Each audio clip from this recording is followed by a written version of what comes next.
রমজানের প্রস্তুতি সম্পর্কে, রমজানের ফজিলত এবং গুরুত্ব, এগুলা ইনশাআল্লাহ আমরা সামনের জুমাতে আলোচনা করব। আজকের জুমায় আমরা যে বিষয়টা আলোচনা করব সেটা হচ্ছে রমজানের প্রস্তুতি গ্রহণ। তো প্রস্তুতি গ্রহণ এটা প্রত্যেকটা কাজ সুশৃঙ্খলভাবে হওয়ার জন্য একটা পূর্ব শর্ত।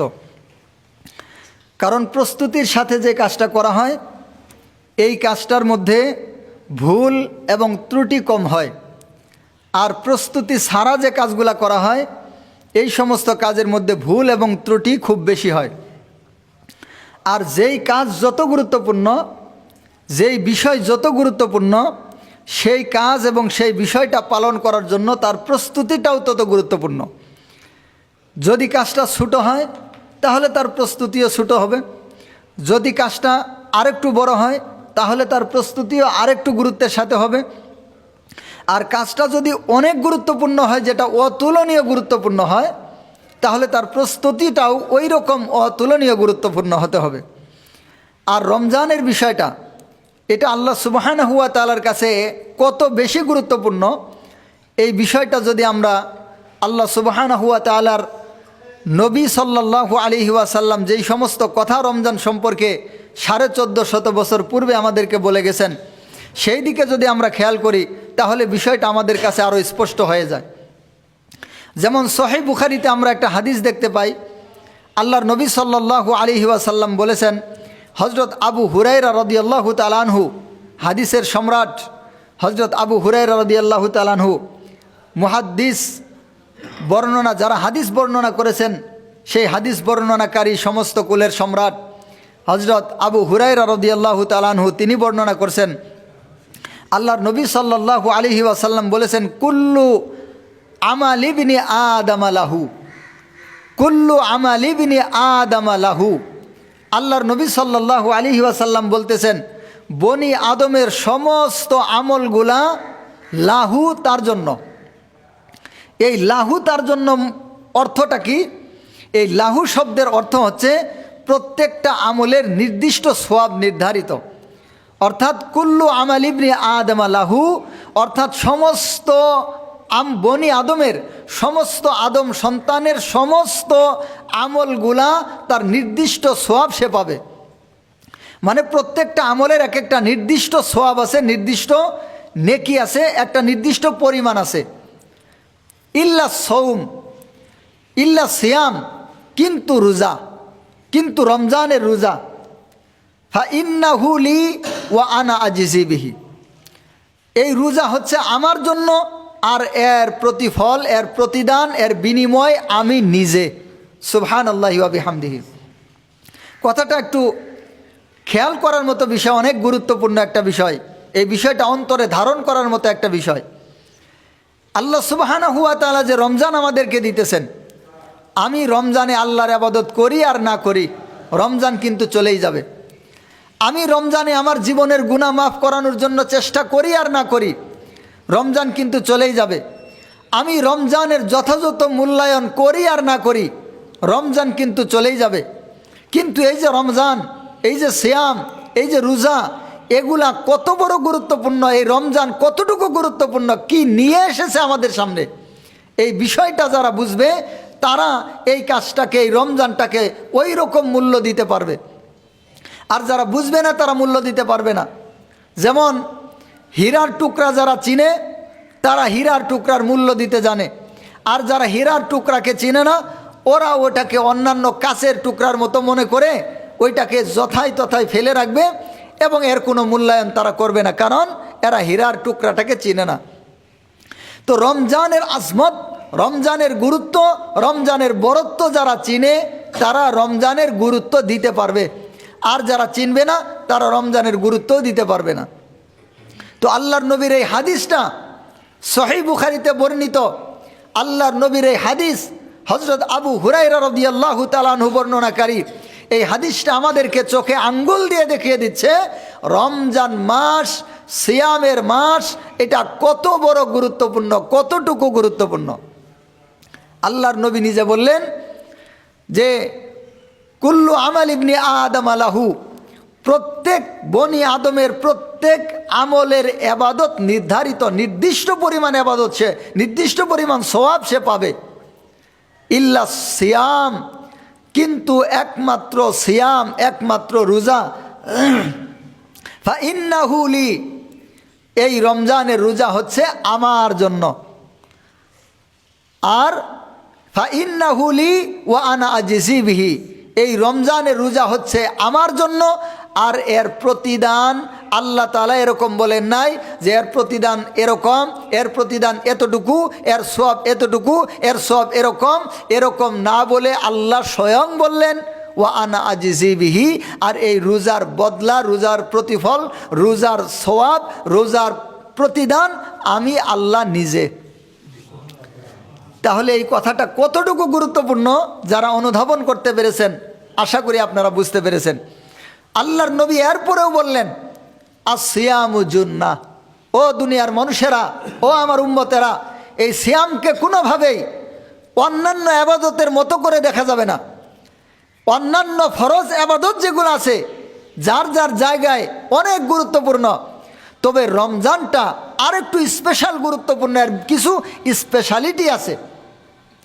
সেটা হচ্ছে আসিয়ামু জুন্নাহ, অর্থাৎ সিয়াম, রমজান, রোজা, এটা হচ্ছে জাহান্নাম থেকে বাঁচার ঢাল স্বরূপ। জুন্নাতুন শব্দের অর্থ হচ্ছে ঢাল। এখন তো ঢাল তলোয়ারের ব্যবহার নেই। আগেকার যুগে যুদ্ধ হইতো ঢাল তলোয়ার দিয়ে, ডান হাতে থাকতো তলোয়ার, বাম হাতে থাকতো ডাল।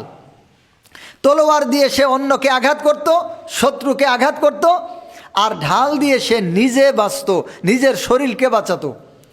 তার মানে রমজান হচ্ছে এমন জিনিস যেটা, যার মাধ্যমে মানুষ জাহান্নামের আগুন থেকে, অশ্লীলতা থেকে, খারাপতা থেকে, গুনাহ থেকে, নাফরমানি থেকে বাঁচবে।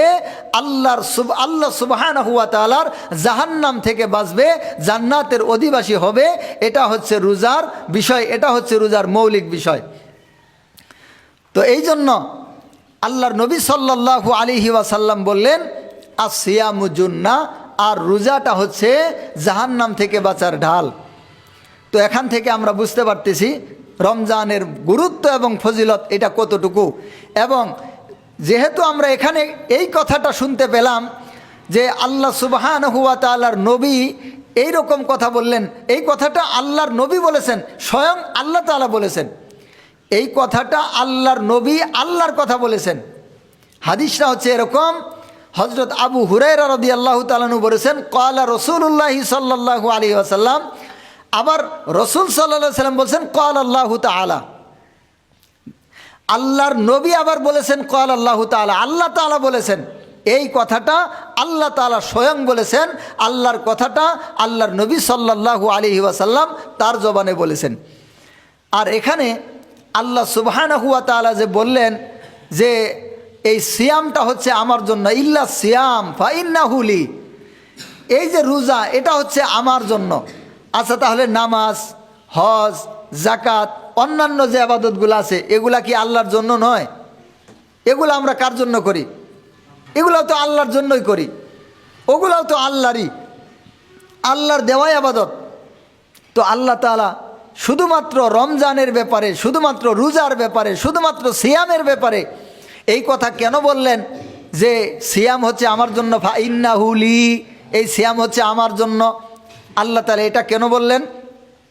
এই কথার পিছনে মুহাদ্দিসিনে কেরাম যে একটা সূক্ষ্ম বিষয়কে বলেছেন, সেটা হচ্ছে কোনো ব্যক্তি নামাজ পড়তে পারে আল্লাহর জন্য, আবার মানুষকে দেখানোর জন্য হতে পারে। নামাজ মানুষকে দেখানোর জন্য হতে পারে। এখন মুরব্বি হয়ে গেছে, বৃদ্ধ হয়ে গেছে, যদি নামাজ না পড়ে সমাজের মানুষ খারাপ বলে, যদি নামাজ না পড়ে মানুষ কি বলবে, যদি নামাজ না পড়ে তো মানুষে কেমন মনে করবে, এই একটা বিষয় অন্তরের মধ্যে কাজ করে। অনেক সময় বলে যে না, নামাজটা পড়ি অন্তত। অথবা বাড়িওয়ালি যিনি আছে উনি তখন বলতে থাকে আপনি মুরব্বি হয়ে গেছেন, ছেলে মেয়েরা বলতে থাকে মুরব্বি হয়ে গেছেন, নামাজ পড়েন না, মানুষে কি কয়। অনেকে আবার সমাজের এরকম কিছু মানুষ আছে, হয়তো তার সন্তানদেরকে বিভিন্নভাবে কটাক্ষ করে যে তোমার আব্বা এতটুকু বয়স হয়ে গেল, এরকম মুরব্বি হয়ে গেছে, এখনও নামাজ পড়ে না, এটা কেমন ব্যাপার, এই ধরনের হয়। এই জন্য অনেকে নামাজ পড়ে বা নামাজ পড়তে পারে। তাহলে নামাজের মধ্যে আল্লাহকে ছাড়া অন্যকে দেখানোর ব্যবস্থাও আছে। হজ করবে তো মুরব্বি হয়ে গেছে, অনেক টাকা পয়সার মালিক, অনেক টাকা পয়সা আছে, হজ না করলে আবার মানুষে কি বলে, অনেক সময় অনেকে মজাক করে, অনেক সময় অনেকে এটা নিয়ে ঠাট্টা করে, হ্যাঁ আপনি এত বড় বৃদ্ধ হয়ে গেলেন, এতগুলা টাকা পয়সার মালিক, আপনি এখনও হজ করেন না, এই ধরনের নানান কথাবার্তা সমাজের মধ্যে হয়, যা হজটা করে ফেলি। হজের মধ্যেও মানুষকে দেখানোর বিষয় আছে। তারপরে জাকাত, জাকাত না দিলে মানুষে কি বলবো, আমি অনেক টাকা পয়সার মালিক, তো জাকাতটা দিলাম। এই রকম আরও যে অন্যান্য ইবাদত আছে, জাকাত, এই হজ, তারপরে এই যে আরও অন্যান্য যে সমস্ত দান, খয়রাত, সদকা, জিকির, আজকার, এরকম অনেক আবাদত যেগুলো আছে, এই আবাদতগুলা আল্লাহকে ছাড়া অন্য কাউকে দেখানোর, অন্য কাউকে শোনানোর মানুষের ভিতরে ইচ্ছা তামান্না থাকতে পারে। কিন্তু একমাত্র সিয়াম, একমাত্র রোজা এরকম যে এখানে অন্য কাউকে দেখানোর কোনো সুযোগ নাই। রমজানের মধ্যে একমাত্র আল্লাহ ছাড়া কোনো মানুষকে দেখানোর জন্য রোজা রাখতেই পারে না। যেমন কেউ যদি মানুষকে দেখানোর জন্য রোজা রাখে, তাহলে তার সেটা রোজা হয় না, কি রোজাই হবে না। কিভাবে হবে না? মনে করেন মানুষকে দেখানোর জন্য সে বলতেছে আমি রোজা রাখছি, বাড়িতে গিয়ে ভিতরে ভিতরে খাইলো, অথবা টিউবওয়েলের মধ্যে গিয়ে পানি খাইলো, বা কোনো একটা আড়াল জায়গার মধ্যে গিয়ে কোনো কিছু খাইলো। যেমন ফ্রিজ আছে বাড়িতে, বাড়িওয়ালি বাড়ির বাইরে কাজ করতেছে, বাচ্চারাও ঘরের মধ্যে নাই, ফ্রিজ আছে ঘরের মধ্যে, ফ্রিজের মধ্যে কিছু খাদ্য রাখা আছে, তো ফ্রিজটা খুলে সে মোটামুটি খাইয়ে নিল। এখন সে আছে যে না আমি তো রোজাদার। তো এখন যদি কোনো ব্যক্তি এরকম করে, সে কি আসলেই রোজাদার? সে তো রোজাদারই না। যেমন নামাজ পড়লো মানুষকে দেখানোর জন্য, রুকু সেজদা সব কিছু করতে পারলো, কিন্তু এখানে মানুষকে দেখানোর একটা বিশেষ পদ্ধতি আছে। কিন্তু রোজাটা এরকম, এর মধ্যে মানুষকে দেখানোর কোনো প্রকার পদ্ধতি নাই।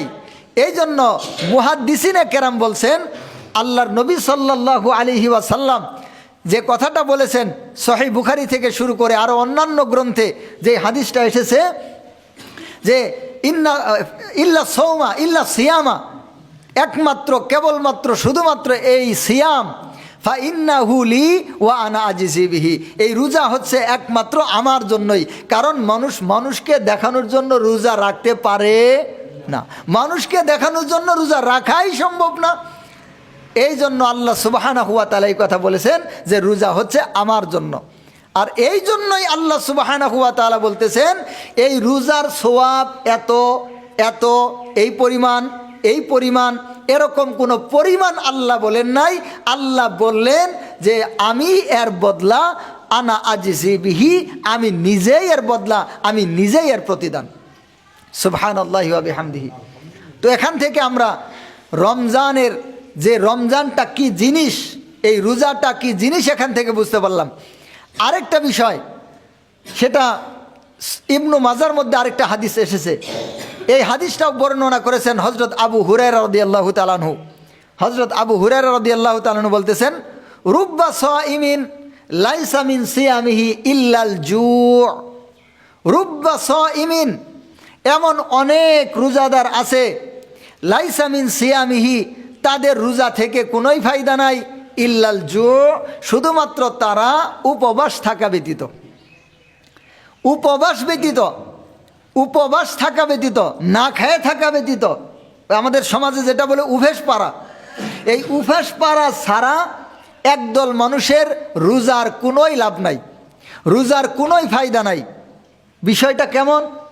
যেই সমস্ত ব্যক্তিরা রমজানের হকসমূহ আদায় করা ব্যতীত, সিয়ামের শর্তসমূহ আদায় করা ব্যতীত রোজা রাখছে, সিয়ামের কোনো শর্ত তার কাছে নাই, সিয়ামের কোনো শর্ত সে পালন করে না, রোজা রাখছে, না খায় আছে, তো এই ব্যক্তির রোজাটা শুধুমাত্র উপবাস থাকা ছাড়া আর কিছুই নয়। শুধুমাত্র উপবাস থাকা, না খেয়ে থাকা ছাড়া আর কিছুই নয়। এই ব্যক্তির রোজার কোনোই ফায়দা নাই, কোনোই লাভ নাই। তাহলে কি বোঝা গেল এই রমজানটা কি বিষয়, রমজানটা কতটুকু গুরুত্বপূর্ণ? এর গুরুত্ব সম্পর্কে আমরা সামনের জুমাতে আরও আলোচনা করব। তবে আজকে আমাদের আলোচনার বিষয় হচ্ছে রমজানের প্রস্তুতি, রোজার প্রস্তুতি গ্রহণ। এই প্রস্তুতি গ্রহণের বিষয়ে যাতে করে আপনারা এই রোজার গুরুত্বটা বুঝেন। গুরুত্ব না বুঝলে তার জন্য প্রস্তুতি গ্রহণ করাটা মানুষের জন্য সহজ হয় না। আর প্রস্তুতি গ্রহণ না থাকলে বড় কোনো কাজও সঠিক মতো আদায় করা সম্ভব হয় না। মনে করেন আপনার বাড়িতে অনেক বড় একজন মেহমান আসবেন, অনেক বড়, তিনি অনেক বড় মানুষ, অনেক টাকা পয়সার মালিক, বিশাল বড় একজন মেহমান আপনার বাড়িতে আসবে। তো আপনি যদি মেহমানের পরিপূর্ণ কদর করতে চান, মেহমানকে পরিপূর্ণ কদর করতে চান, 1 নম্বরে আপনাকে মেহমানের গুরুত্বটা সম্পর্কে জানতে হবে। এই মেহমানটা আসলে কে, তার স্ট্যাটাসটা কি, সে কত বড় ব্যক্তি, তার খাওয়া দাওয়ার স্টাইলটা কি, তার চলাফেরার স্টাইলটা কি, তার বসার জায়গাটা কেমন। হয়তো আপনি এমন একজন মেহমান আসছে, সে বিশাল বড় মানুষ, কোনো দিন সে কাঠের চেয়ারেই বসে নাই, ওর বাড়িতে সোফার কোনো অন্ত নাই, এমন দামি দামি সোফা যেগুলা আমাদের গ্রামে ওগুলা 2-1 বিঘা জমি বেচলেও ওরকম সোফা পাওয়া যাবে না, মানে এই ধরনের একটা অবস্থা তার।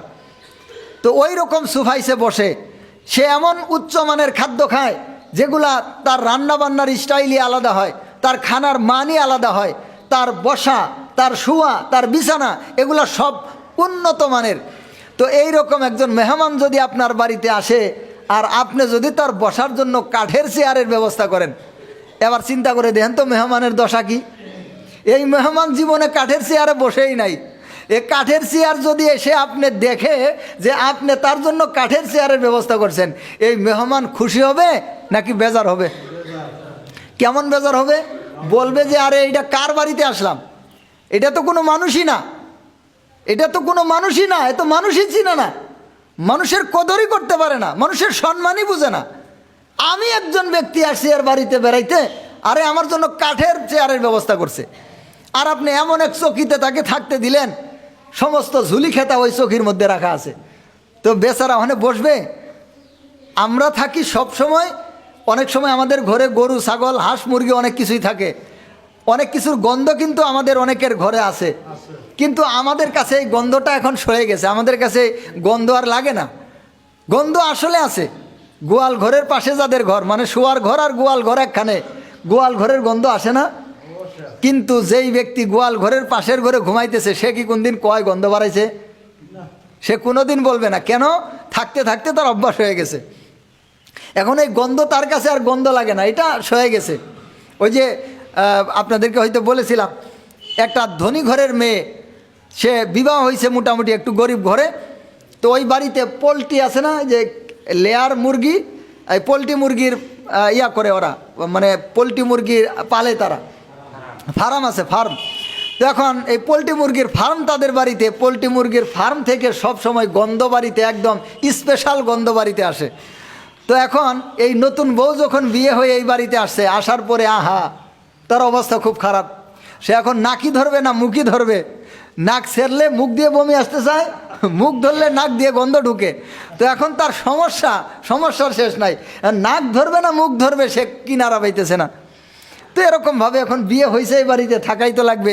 এখন যদি বলে হা এত গন্ধ, হ্যাঁ হু, তারপরে উহু হু করে, তাহলে দেখা যাবে তার শ্বশুর শাশুড়ি, তারপরে বাড়ির লোকেরা, শ্বশুর বাড়ির লোকজন বেজার হবে যে হ্যাঁ বৌমা আমাদেরকে কেমন চোখে দেখতেছে, বা তারা মন খারাপ করবে। এই জন্য নাক ধরে নাক ছাড়ে এইভাবে মোটামুটি চলতেছে। তো তারপরে বাবার বাড়িতে গেছে, এরপর আবার আসছে, 2-4 দিন থাকছে, আবার গেছে, এইরকম আস্তে আস্তে মোটামুটি যখন 1-1.5 মাস গেছে গা, তখন এই বউ দেখে এখন আর বাড়িতে কোনো গন্ধ করে না, বাড়িতে এখন আর কোনো গন্ধ নাই। তো এখন সে শাশুড়ির সাথে খানা খাইতে বসছে, তো শাশুড়ি বলতেছে আম্মা একটা কথা কিন্তু আপনারে বলি নাই। তো শাশুড়ি বলতেছে হ্যাঁ বলো, কি বলবা বলো।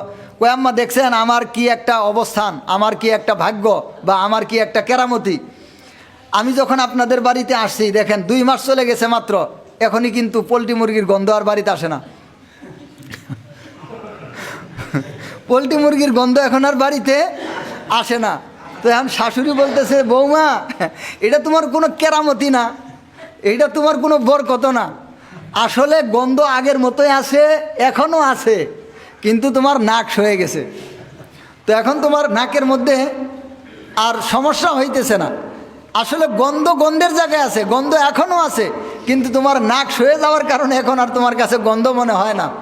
তো এরকম আমরা যারা ওই রকম ঘরে থাকি, ওই রকম পরিবেশে থাকি, তো থাকার ফলে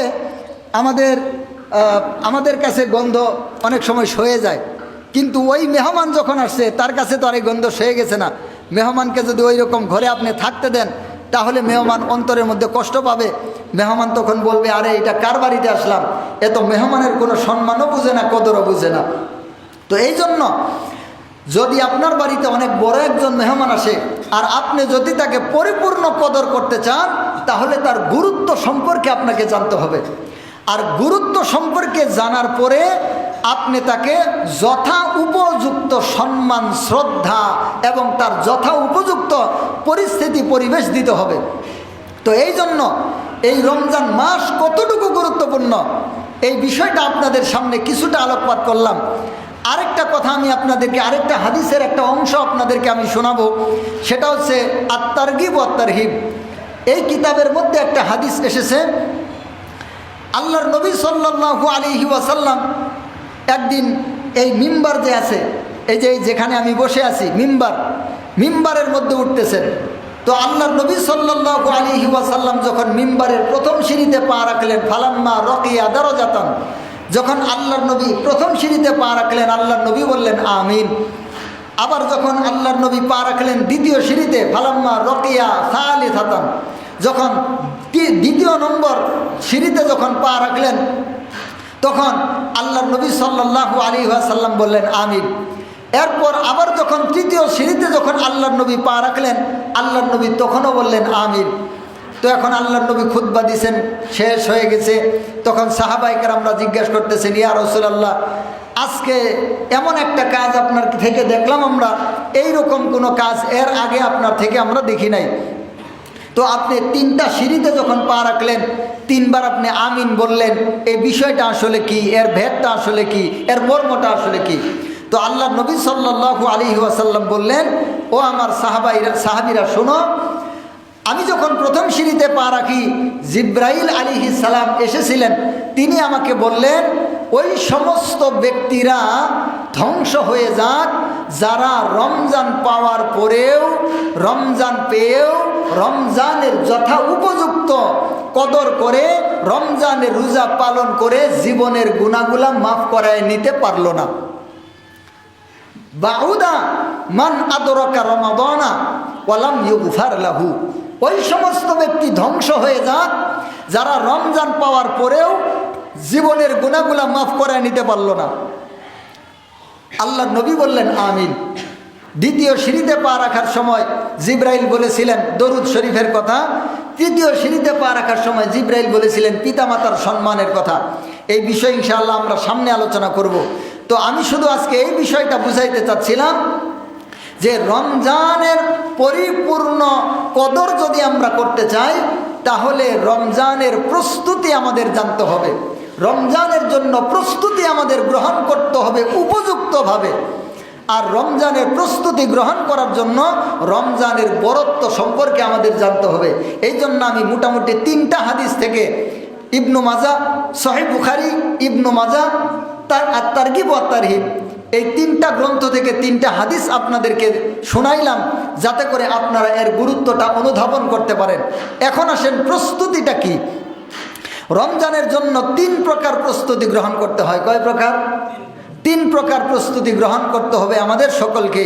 আমরা যদি রমজানের যথা উপযুক্ত কদর করতে চাই, সম্মান দিতে চাই, রমজানের যথা উপযুক্ত আজমত এবং বরত্ব ঠিক রাখতে চাই, এবং রমজান পেয়ে রমজানের যথা উপযুক্ত কদর করে জীবনের গুনাহগুলা মাফ করাইতে চাই।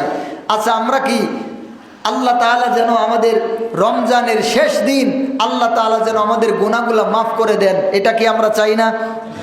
এমন কেউ আছে যে চাই না?